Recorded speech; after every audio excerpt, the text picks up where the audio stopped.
너 1등급 또는 원점수가 90점 이상 나왔어? 그럼 100점 줄게. 이런 거예요. 그렇게 학생들을 뽑는 대학이 있죠. 그게 바로 한국 외대입니다. 자, 그러면 나머지 대학은 어떻게 할까? 아까 제가 말씀을 드렸잖아요. 그 고등학교 좀 박수 쳤습니다. 그 고등학교 제대로 의미가 있다.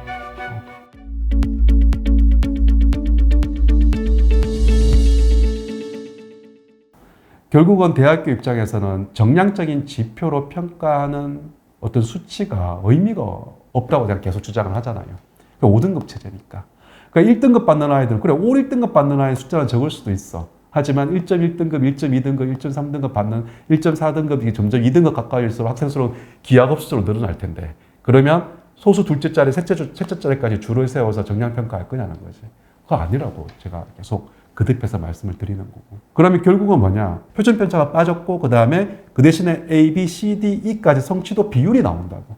비율이 나오고, 그리고 수강자 수가 나온다고 한다면은, 이 수강자 수에서 A 성취도 받은 비율이 나온다고 숫자가 나오잖아. A 성취도 받은 학생들의 숫자가 나오고, 평균 점수가 나오고, 내가 봐도 원점수가 나온다고 한다면은, 그러면 그 중에서 그나마 학업 성취를 평가할 수 있는, 수치적으로 그나마 정량적으로 평가해볼까라고 한다면은 뭘 볼 것 같아? 원점수로 볼 수밖에 없지. 그렇게 학생들을 뽑는 대학이 있죠. 그게 바로 한국 외대입니다. 외대 같은 경우는 학생부 교과 전형이 있어요. 학교장 추천 전형이에요. 10명을 추천받아요. 석차 등급이 1등급일 때, 예를 들면 지금 정확하게 1등급 몇 점 주는지 기억이 안 나는데, 1등급이라 100점을 줘요. 예를 들면. 네가 그 과목이 어떤 과목인지 모르겠지만 1등급 받으면 100점 줄게. 환산식이 그래요. 100점 주고, 또는 원점수 90점 이상 나와서 100점 줄게. 두 개 중에 본인한테 높은 거를 반영을 해요. 자, 그러면 한번 생각해 보세요. 특목고 자사고 같은 경우에는 사실은 1등급 받는 비율이 많지 않잖아. 애들이 워낙 4%가 1등급인데 내가 원점수는 90점 이상 나왔어. 그럼 그 친구는 2등급 부여하는 그 점수가 반영되는 게 아니라 90점 넘겨서 이 90점 100점을 받아가는 거야. 이해되셨죠? 외대가 지금 그렇게 해요. 학생부 교과적인 정량평가를. 원점수를 본다고. 표준편차 이런 것도 안 따져. 너 1등급 또는 원점수가 90점 이상 나왔어? 그럼 100점 줄게. 이런 거예요. 9등급 체제임에도 불구하고. 그렇게 산출해서 외대 같은 경우에는 2025학년도까지 결과를 딱 보면 학생부 교과 전형으로 외국 국제고 아이들 합격한 아이가 상당히 많아요. 그럼 외국에서 그 추천서 준다는 얘기지. 야, 너는 3등급 나왔지만 원점수 다 90 이상 나왔으니까 다 만점 받잖아. 너 지금 3등급, 4등급 나오면 너는 외대는커녕 그 밑에 해야 될 것 같은데 너는 그냥 원점수 90 넘겼으니까 외대 교과 정량평가 계산식으로는 다 만점 받잖아. 지원해. 그래서 외대는요. 학생부 교과 전형, 추천 전형에 외국 국제고아이들 합격을 하거든요. 그러니까 9등급 체제에서도 석차 등급 9등급 체제에서도 원점수의 가치를 부여했다는 거죠. 외대는. 자, 그러면 나머지 대학은 어떻게 할까?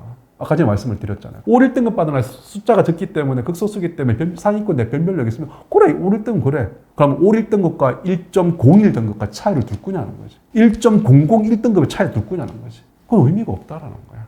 5등급 체제에서는. 그러면 그 상위권 대학이 아닌 그 이하의 정정한 대학 입장에서는 1.8등급이 수두로 엄청 많을 텐데 그 아이들을 뭘로 변별력을 낼 거라는 거지. 그럼 쉽게 선택할 수 있는 게 뭘까요? 수능 최저. 1.8등급의 숫자를 가지고 의미를 부여하지 않을 거고 네가 그 교과목의 원점수가 몇 점이고 너네 학교의 평균이 몇 점이고 A, B 성취도 받은 아이들 대부분 다 평균 이상일 테니까 A, B 성취도 받은 비율이 몇 %고 지금 보면은 이런 게 있거든요. 몇몇 고등학교는 아예 석차를 딱 이제 과목 석차를 보여줘요. 그게 왜 의미가 있는가 하면 우리는 1등급이 10%고 2등급이 34%라고. 이 범위가 엄청 넓다고. 석차를 보여주는 이유가 뭐냐면은 봐봐. 내가 34% 2등급 받았으면 걔는 추구따기 하는데 1등급 안 나올 거야. 석차로 보니까 내가 15% 안에 들어왔는 2등급이야. 그 아이는 뭐야? 걔는 희망이 있는 거야. 열심히 공부해. 네 수행을 수행의 점수를 더 얻든지 교과에서 더 얻든지 해가지고 누구 1등급 만들어. 이게 된다는 거지. 그래서 난 석차를 공개한다는 그 고등학교 좀 박수 쳤습니다. 그 고등학교 제대로 의미가 있다. 그러니까 5, 2등급 나왔다고 하더라도 2등급에서 어디 위치에 있냐가 중요한 포인트야. 그러면 만약에 지금 1학년이 국어, 공통국어, 공통수학, 공통영어, 그 다음에 통합사회, 통합과학 이 5과목이 주요 과목이라면 이 과목에서 석차가 따다닥 나올 거 아니에요. 그러면 그 과목에서 내가 전략적으로 성적을 올릴 수 있는 과목에 전략적 그 과목을 집중해야지. 또 반대로 34% 음절이에 있으면은 3등급 아이들 뒤집힐 수가 있거든. 너 그거 유지해야지 그 과목. 즉 본인들의 어떤 공부의 양과 공부의 집중도라고 하죠. 이걸 계획할 수 있겠지. 그냥 단순히 올 2등급 나왔으니까 저희 대학 못 가는 거 아니요? 아니요. 꼼꼼히 보시라고. 2등급이지만 어디에 위치해 있냐가 우리가. 그게 따라서 달라집니다. 내가 만약에 수학이 이번에 2등급 나왔어. 근데 와 보니까 내가 2등급 초반이야. 1등급 받을 수 있을 것 같아. 그러면 언제 1등급 받아야 돼? 내가 2학년 때 관련된 수학 교과목을 내가 무조건 1등급 받으리라. 공부해야죠, 열심히. 그 과목에 대한 성적을 올릴 수 있는 희망은 있는 거잖아. 반대로 2등급 중하위권이야.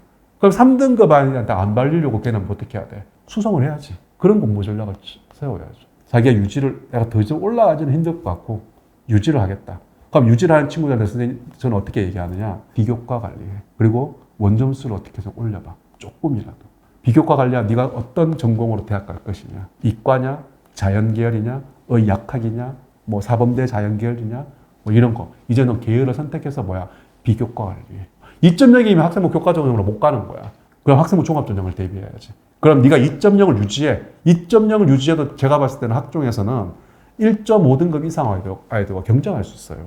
자기가 남아있는 학기 동안 본인의 진로와 전공 계열에 맞춰서 얼마큼 체계적으로 생기부를 관리했냐 안 했냐. 이게 이제 승부라는 거지. 원점수가 몇 점이냐. 원점수가 8점대 후반이고 평균보다 훨씬 앞에 있고 근데 어쩔 수 없이 막 애들 우수하다 보니까 내가 3등급 나오고 2등급 하위급 나왔다고 하면은 괜찮다. 괜찮다. 80대 후반이면 충분히 괜찮다. 그러면 네가 해야 될 거 뭐냐? 어차피 너는 그 이상의 성적을 올릴 수 힘드니까 유지해. 석사 등급은 유지하고 대신에 원점수 관리하고 뭐야? 비교과. 이제 학종을 대비하는 거야. 이렇게 달려가는 거야. 고등학교에서는 어떻게 해야 할까요? 어머님이 학교 찾아가셔야죠. 부탁해야지. 부탁해서 근데 엔간한 모든 고등학교들이 공개해 줄걸요. 왜냐하면 이게 첫 번째 케이스니까. 그러면 고등학교가 조금은 대학 입시에 대해서 생각하는 고등학교라면 당연히 그거 제공해야 된다고 봅니다. 그걸 제공해야지만이 그 학교 자퇴생을 막지 않을까 싶어요. 자퇴.